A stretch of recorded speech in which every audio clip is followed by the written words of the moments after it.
آج کل کے دور میں جب ہر طرح کے جدید ٹولز، ویپنز اور کمیونیکیشن کے جدید ذرائع جو انسان کے ایمان کے اوپر حملہ آور ہے، بڑے بڑے مفتی پیچھے، بڑے بڑے ملا پیچھے، بڑے بڑے سیاسی پنڈت پیچھے، رشتہ دار پیچھے، گھر والے پیچھے، دوست یار پیچھے، اور ایسے حالات میں بھی اگر آپ کے دل میں محبت اہل بیت زندہ ہے تو اس نعمت پہ اللہ کا شکر ادا کیا کرو کہ اس نے تمہارے دلوں کو پسند کر لیا ہے، کہ پاک ہستیوں کی محبت تمہارے دلوں میں بسا دی ہے۔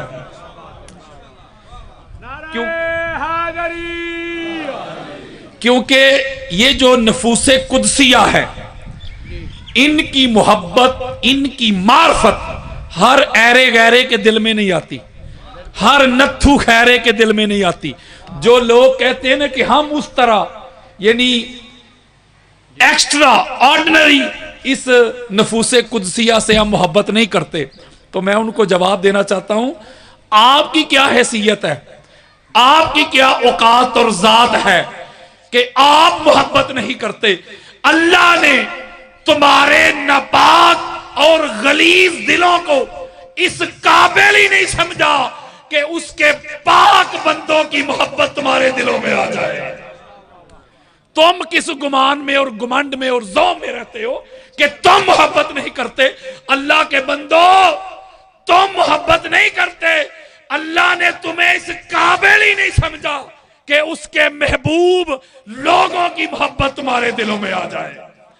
تو آپ خوش قسمت ہیں، وہ اس پہ خوشی منایا کرو، اللہ کا شکر ادا کیا کرو کہ اللہ نے ایسے ماحول میں، ایسے حالات میں، اس کو پیچھے کر دیں، آپ کے دلوں میں محبت اہل بیت کو موجزن رکھا ہے۔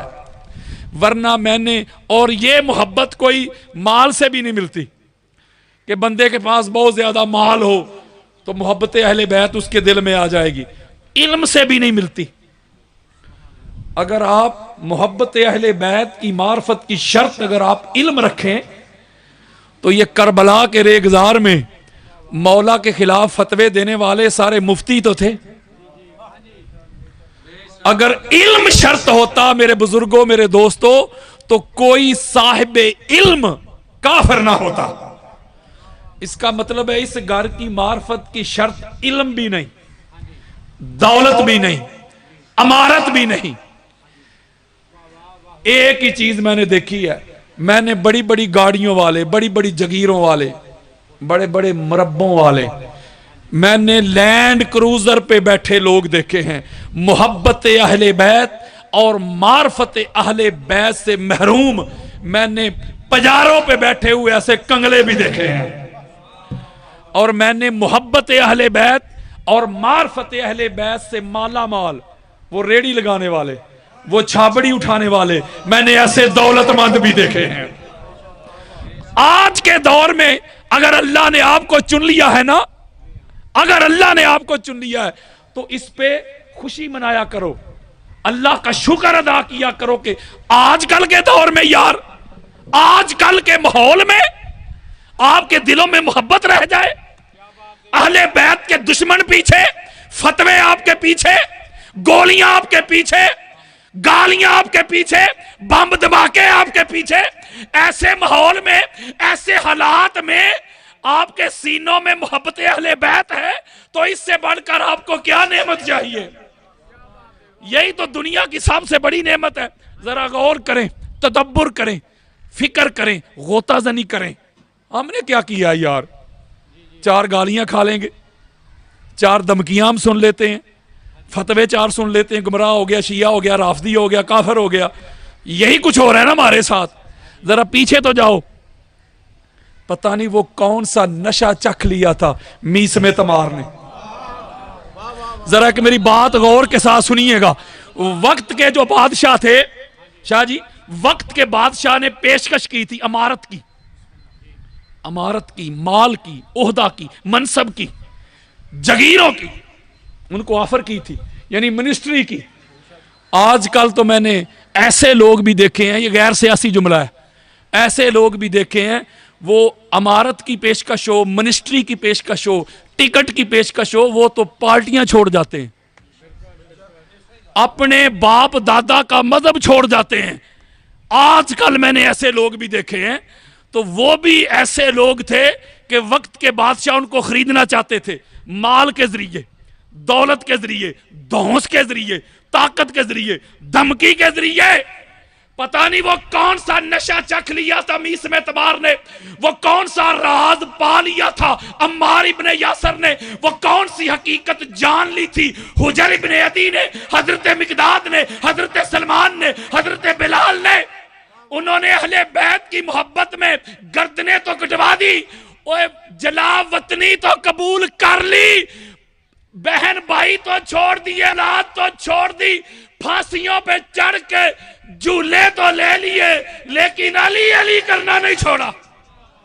نعرہ تکبیر, نعرہ رسالت, کل ایمان نعرہ حیدری.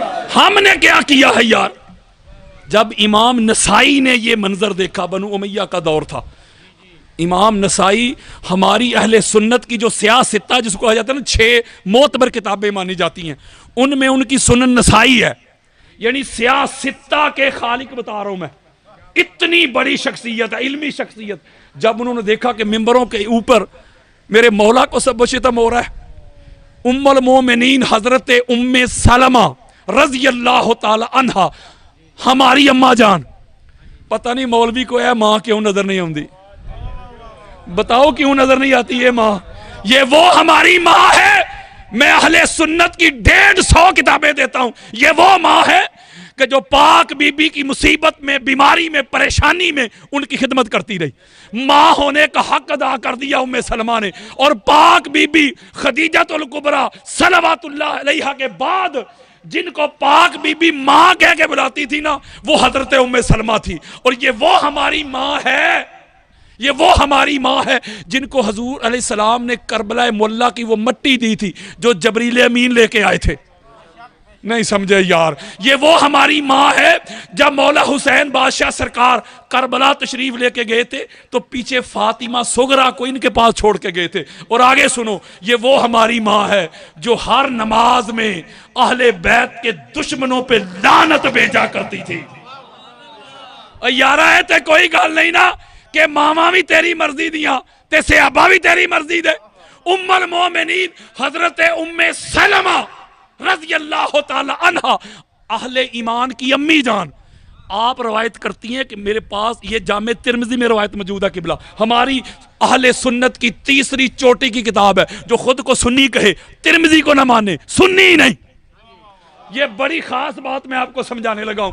وہ روایت کرتی ہے کہ شام سے ایک شامی آیا تو وہ مسائل پوچھا کرتے تھے آ کے, یعنی پردے کے پیچھے. جب وہ آیا تو اماں روایت کرتی ہیں کہ میں نے پوچھا تم رسول اللہ کو گالیاں دیتے ہو؟ یہ جامع ترمذی لے کے آؤ, بھی کھول کے دکھا دیتا ہوں. اگر میں بیان کرتا ہوں, یار لوگوں کو یہی تکلیف ہے نا, کہتا ہوں وہی بات, سمجھتا ہوں جسے حق, نے ابلہ مسجد ہوں نہ تہذیب, وفا مجھ سے ہیں بیگانے بھی ناخوش, میں زہر حلاہل کو کبھی کہہ نہ سکا کند. مشکل ہے کہ ایک بندہ حق بینو حق اندیش, خشاک کے تودے کو کہے کوہ دماوند. میں اتھینٹک اور سکھا بات کرنے لگا ہوں. وہ کہتے ہیں یہ گستاخی ہے. اگر میں حدیث پڑھ کے سناؤں شاہ جی تو میں گستاخ ہوں, تو لکھنے والا گستاخ کیوں نہیں؟ اوے گستاخی کا کوئی معیار تو رکھو نا, وہ کوئی کرائیٹیریا تو رکھو نا. گستاخی ہوتی کیا ہے؟ اگر حقائق بیان کرنا گستاخی ہے, آؤ میری طرف لگاؤ قرآن پہ فتویٰ.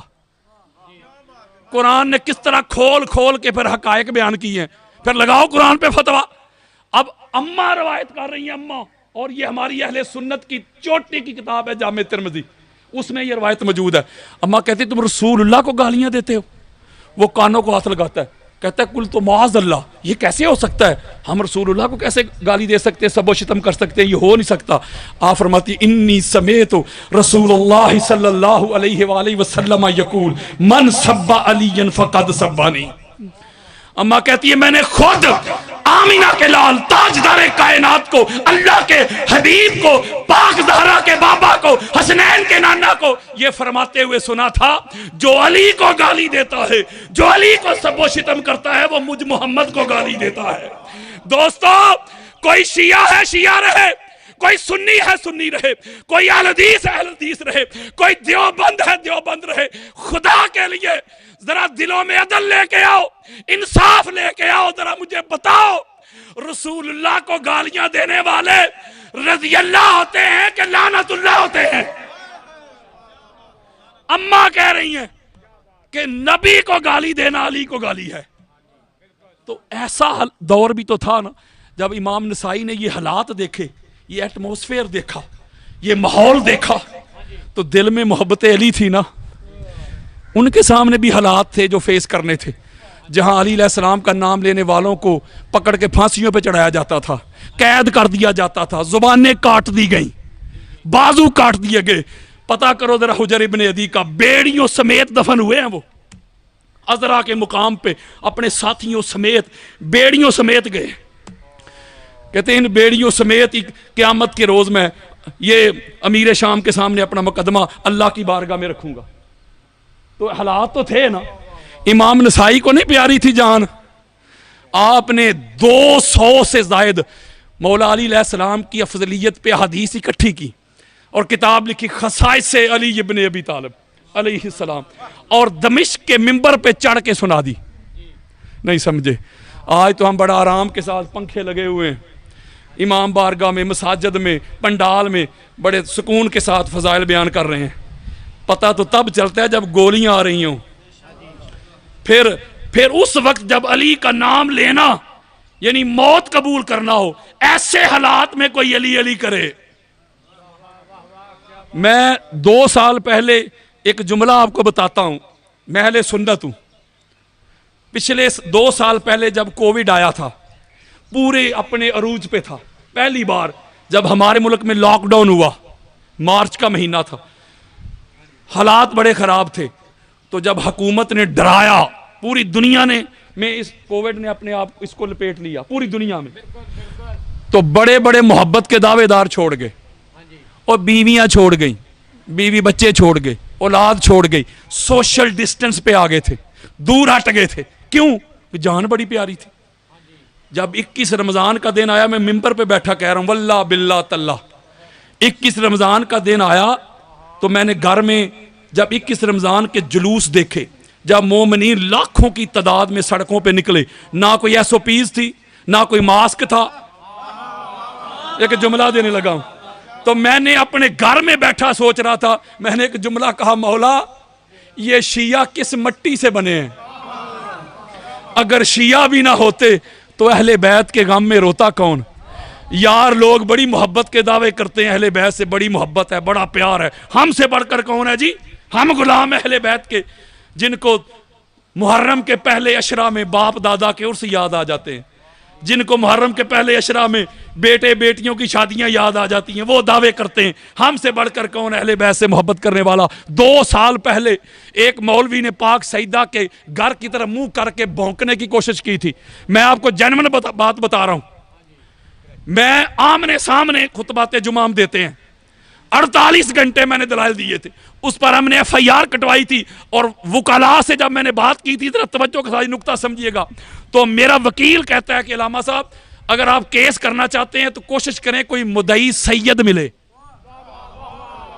یہ میں آن دی ریکارڈ بات کر رہا ہوں، بڑی خاص بات، توجہ کے ساتھ سمجھیں۔ اگر سید وکیل ملے گا، چونکہ ان کی دادی پہ حملہ ہے، تو ہمارا کیس بڑا مضبوط ہوگا۔ آپ امتی ہیں، کوئی کوشش کریں۔ میں آپ کو پاک ممبر پہ بیٹھا کہہ رہا ہوں، بڑے بڑے سنیت کے ٹھیکیدار، خود کو سادات کہلوانے والے، بلکہ سید السادات کہلوانے والے، میں نے ان سے رابطے کی، جن کی بڑی بڑی پگڑیاں ہیں، جن کی بڑی بڑی گدیاں ہیں، اور جہاں اس لعنتی نے گستاخی کی تھی ان کے قریب ہی رہتے ہیں وہ۔ میں نے ان سے رابطے کیے، حضرت جی قبلہ جی، وکیل سے بات کی ہے، وہ کہتے ہیں کہ مدعی کوئی سید ہو تو پھر بات بنے گی، پھر میرا مقدمہ مضبوط بنے گا، اس کو اندر بھیجنا ہے پاک سیدہ کے گستاخ کو۔ دلائل تو میں نے دے دیے، سارا کچھ کر دیا، اب ہائی کورٹ تک جانا ہے، آپ مدعی بن جائیں۔ قرآن لے کے آؤ میرے سامنے. میں نے کہا آپ مدعی بن جاؤ. کوئی ایک بندہ بھی نہیں ماننا. اگر کوئی مجھے سید ملا تھا نا امتیاز قاسمی صاحب تو وہ بھی ایک شیعہ ہی ملا تھا. میں پھر کیسے مان جاؤں تمہارے یہ جھوٹے اور کھوکھلے نعرے. اس نے جا کے پھر اس کو مدعی بنایا اور پھر دلائل دے کے پاک سیدہ کے گستاخ کو اس کے انجام میں تن دیا تھا. میں یہ آپ کو بتانا چاہتا ہوں کہ خدا کے لیے کوئی ٹھیکیدار نہ بنے. حالات ایسے تھے, ماحول ایسا تھا. جب آپ نے پڑھ کے سنائی نا وہ مولا علی علیہ السلام کے فضائل, ان کی افضلیت, تو جو اموی مولوی تھے انہوں نے پکڑ لیا, دربار میں پیش کر دیا. انہوں نے کہا بھئی یہ جو شان تو نے حضرت علی علیہ السلام کی سنائی ہے اسی طرح کی شان میر شام کی بھی سنا, حضرت معاویہ کی بھی سنا. وہ کہتے ہیں, انہوں نے آگے سے کہا, امام نسائی کی بات کر رہا ہوں, انہوں نے آگے کہا بھئی ان کی شان ہے ہی نہیں, میں کہاں سے سناؤں. اگر ضرور سننی ہے, اگر مجبور کرتے تو مجھے تو ایک حدیث ملی ہے, حضور نے فرمایا تھا اللہ کرے تیرا پیٹ نہ بھرے. تو میں ایک جملہ کہنے لگا ہوں, وہ سنی ہے سنی, ان کو پکڑ کے مولا علی علیہ السلام کی محبت میں اتنی سزا دی, اتنا مارا پیٹا کہ وہ اسی مار میں شہید ہو گئے. وہ پہلے ہمارے اہل سنت کے سیاستہ کے محدث ہیں جو شہید ہوئے ہیں حب علی میں. آج شیعہ و سنی ان کا نام آتا ہے تو سلوٹ کرتا ہے. اس کا مطلب ہے اگر اہل بیت طاہر کے دشمن بڑے تھے تو اس گھر پہ جان لٹانے والے بھی بڑے تھے, اس گھر پہ جان قربان کرنے والے بھی بڑے تھے. کتنی کوششیں انہوں نے کی کہ کسی طرح اہل بیت طاہر کا نام مٹ جائے. وہ مٹا سکے؟ بولیں بھائی, نہیں نہ مٹا سکے. وہ مٹان والے خود مٹ گئے. دو ہی لشکر تھے نا کربلا کے ریگزار میں, ایک پانی پینے والوں کا لشکر, دوسرا پیاسوں کا لشکر. وہ پانی پینے والے تو مر گئے, پانی پینے والے تباہ ہو گئے, برباد ہو گئے. جو پیاسے تھے تب بھی زندہ, آج بھی زندہ اور کل بھی زندہ.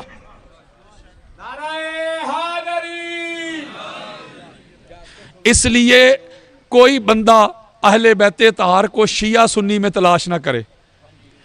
کوئی کھڑا ہو جائے اہل بیت سے منہ موڑ کے, اہل بیت سے تعلق توڑ کے, اہل بیت سے رشتہ توڑ کے کھڑا ہو جائے, مجھے اپنا مسلمان تو نہ ثابت کر دے. اہل بیت کے بغیر تو گزارا ہی نہیں, ان کے بغیر تو چارہ ہی نہیں. ان کو کیوں ہم شیعہ سنی میں الجھا کے بیٹھے ہوئے ہیں؟ یہ تو مقصود کائنات ہستیاں ہیں, یہ تو وجہ تخلیق کائنات ہستیاں ہیں. ان کی خاطر تو اللہ نے کائنات کو تخلیق کیا ہے, ہمیں بنایا ہے. یہ ساری کائنات, بلکہ وہ تو کہتا ہے میں اپنا رب ہونا بھی ظاہر نہ کرتا اگر 14 کو بنانا میرا مقصود نہ ہوتا. تو ہم کدھر جا رہے ہیں, کدھر گھوم پھر رہے ہیں؟ زندگی کا بھروسہ نہیں, کب سانسوں کی ڈوری ٹوٹ جائے. ہمارے بڑے چلے گئے, ہم بھی جانے والے ہیں. قبر کی پہلی شام پتہ چل جائے گا کہ اہل بیت کون تھے, پہلی شام پتہ چل جائے گا. اس وقت ہم کچھ نہیں کر سکیں گے. آج لے ان کی پناہ, آج مدد مانگ ان سے, کل نہ مانیں گے قیامت کو گھر مان گیا. قبر تو ہے ایک ایگزامینیشن ہال, قبر ہے کمرہ امتحان. جب آپ کمرہ امتحان میں جا کے بیٹھ جاتے ہیں, جب کویسچن پیپر آپ کے ہاتھ میں ہوتا ہے, آنسر شیٹ آپ کے سامنے ہوتی ہے, اس وقت کوئی تیاری کا وقت ملتا ہے آپ کو؟ بولیں یار, اس وقت جو تیاری کر کے گئے ہیں گھر سے وہی لکھیں گے. لوگو قبر ہے ایگزامینیشن ہال, وہاں کوئی تیاری کا وقت نہیں ملے گا. آج دنیا میں اس گھر سے محبت کر لو, اس گھر کی نوکری کر لو, اس گھر کی غلامی کا پٹا گلے میں ڈال لو. قبر میں تیاری کا کوئی وقت نہیں ملے گا. اگر قبر میں ان کی معرفت ہو گئی تو قبر کے امتحان میں پاس ہو. شیعہ ہو سنی ہو, 3 سوال ہیں قبر میں. کتنے ہیں؟ بولیں یار. ایک سال میں 3 امتحان ہوتے ہیں بچے سے. جب میں پڑھتا تھا تو 3 ہوتے تھے. ایک ہوتا ہے ششماہی, ایک ہوتا ہے نماہی, اور تیسرا ہوتا ہے سالانہ کمپلسری. اگر کوئی بچہ ششماہی میں بھی پاس, نماہی میں بھی پاس, سالانہ اینول میں فیل ہو جائے, پاس ہے کہ فیل؟ یار پہلے 2 میں پاس ہے وہ. آپ کے حضرت صاحب جو 2 پہلے 2 تھے نا وہ اختیاری تھے, وہ کمپلسری نہیں تھے, لازمی حتمی نہیں تھے, فیصلہ کن نہیں تھے, اینول نہیں تھے. وہ تو تھے بچے کا میرٹ دیکھنے کے لیے، اس کی قابلیت دیکھنے کے لیے کہ کس قابل ہے، اس کا امتحان بھیجنا ہے کہ نہیں بھیجنا. وہ تو اس لیے تھے، فیصلہ کن نہیں تھے. وہ سالانہ اینول کمپلسری جو تھا اس میں فیل ہے تو فیل. ٹھیک کہہ رہا ہوں؟ اگر کوئی بچہ پہلا جو ششماہی ہے اس میں بھی فیل، نماہی میں بھی فیل، تیسرے سالانہ میں محنت کر کے پاس ہو جائے، پاس ہے کہ فیل؟ پہلے دو میں فیل ہے. آپ کہیں گے وہ دو ایویں ہی نے، فیصلہ کون ہے؟ تیسرا. آؤ میری طرف، شیعہ سنی دونوں گھروں کی کتابیں دیتا ہوں. قبر میں بھی سوال ہیں 3. اور بولو یار، میں ایک جملہ کہوں، میں نے ایک کتاب لکھی ہے، میں نے کوئی 70 کے قریب آیات قرآن سے جمع کی ہیں. اللہ نبی تے علی، ترتیب ہی ہے قرآن میں. اللہ نبی تے علی، ولایت کی بات ہو قرآن پڑھیں، سورہ مائدہ پڑھیں، اللہ نبی تے علی. ایمان کی بات ہو، اللہ نبی تے علی. وہ اطاعت کی بات ہو، اطاعت کی، اللہ نبی تے علی. یعنی ترتیب ہی یہ ہے. قبر میں بھی 3 سوال ہیں. کتنے ہیں؟ پہلا آ گیا من ربوں کا، اے مر کے آنے والے بتا تیرا رب کون ہے؟ شاہ جی اب اس نے کہہ دیا ربی اللہ، میرا رب اللہ ہے. اللہ کو پہچان لیا نا. میں بڑی خاص بات سادات کے قدم چوم کے دے رہا ہوں، یعنی اللہ کو اس نے پہچان لیا. اگر قبر کے امتحان میں اللہ کی پہچان سے جان چھوٹ جاتی، اوے اللہ ہی کافی ہے، اللہ ہی کافی ہے کہ ڈنڈورا پیٹنے والوں. اگر اللہ کافی ہوتا تو اس نے کہہ دیا میرا رب اللہ ہے.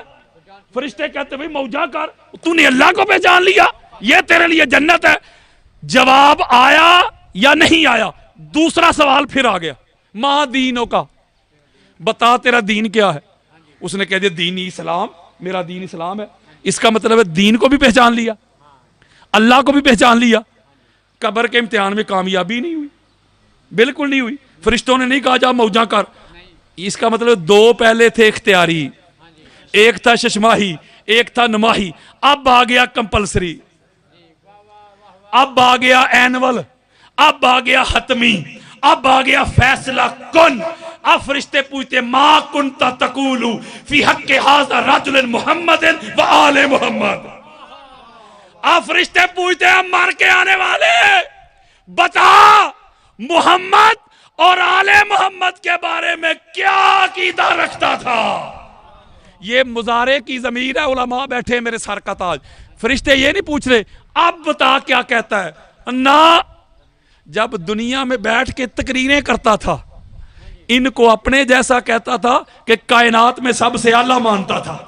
جب کتابیں لکھتا تھا ان کے فضائل لکھتا تھا کہ معاذ اللہ کمیاں کجیاں تلاش کرتا تھا. اوہ قبر کی چھوڑ، دنیا کی بتا، آج لے ان کی پناہ، آج مدد مانگ ان سے، کل نہ مانیں گے قیامت کو گر مان گیا. جب قیامت کا میدان سجے گا، جب یہ نفوس قدسیہ اللہ کے عرش پہ دیکھو گے پھر تو منکر بھی مان جائیں گے. جب قیامت کے دن میرے مولا کو صدیق اکبر کہہ کے بلایا جائے گا، فاروق اعظم کہہ کے آواز دی جائے گی، وصی رسول کہہ کے بلایا جائے گا، پھر تو بڑے بڑے مان جائیں گے. جب میرے مولا کے ہاتھوں میں لیوائے حمد دیکھو گے، سارے نبی بھی اس علم کے نیچے دیکھو گے، پھر تو بڑے بڑے مان جائیں گے. اس وقت کا ماننا کام نہیں آئے گا جب پیاس کی شدت سے زبانیں حلق سے باہر آ رہی ہوں گی، جب دوڑے دوڑے حوض کوثر پہ جاؤ گے، جب ساقیان کوثر حضور کی آل دیکھو گے پھر تو بڑے بڑے مان جائیں گے. جب جنت کی کنڈی کھٹکھٹائی جائے گی، اندر سے علی علی علی کی صدائیں آئیں گی، پھر تو بڑے بڑے مان جائیں گے. جب پل صراط پہ پہنچو گے، حضرت ابوبکر روایت کرتے ہیں کوئی اس وقت تک پل صراط سے گزر نہیں سکے گا جب تک علی ولی اللہ کی شہادت نہیں دے گا، پھر تو بڑے بڑے مان جائیں گے. جب تک اہل بیت اطہار کی چٹ کے بغیر، ان کی رسید کے بغیر، ان کی سند کے بغیر، ان کے پروانہ کے بغیر کوئی جنت جا نہیں سکے گا، پھر تو بڑے بڑے مان جاؤ گے. جب اللہ کے عرش پہ یہ نفوس قدسیہ دیکھو گے بڑے بڑے مان جائیں گے. جب جنت کے پتے پتے پہ ان نفوس قدسیہ کے نام دیکھو گے پھر تو بڑے بڑے مان جائیں گے. جب جنت کا یہ ایک منظر جب دیکھو گے جب پاک سیدہ کی آمد ہوگی فرشتے کہیں گے مولا حضرت آسیہ آ رہی ہیں، اللہ کہے گا آنے دو۔ مولا حضرت ام کلثوم آ رہی ہیں، اللہ کہے گا آنے دو۔ حضرت سارہ آ رہی ہیں، آنے دو۔ حضرت مریم آ رہی ہیں، آنے دو۔ مولا پاک سیدہ تشریف لا رہی ہے، اللہ کہے گا بھی روکو۔ اللہ کے عرش سے ایک صدا آئے گی، ایک ندا آئے گی، ایک آواز آئے گی، یا اہل الجمع نکسوا رؤسکم وغضوا ابصارکم حتی تمر فاطمہ بنت محمد۔ معاشر والو گردنیں جھکا لو، نظریں نیچی کر لو، فاطمہ بنت مصطفیٰ تشریف لا رہی ہے۔ جب یہ پروٹوکول دیکھو گے پھر تو بڑے بڑے مان جائیں گے۔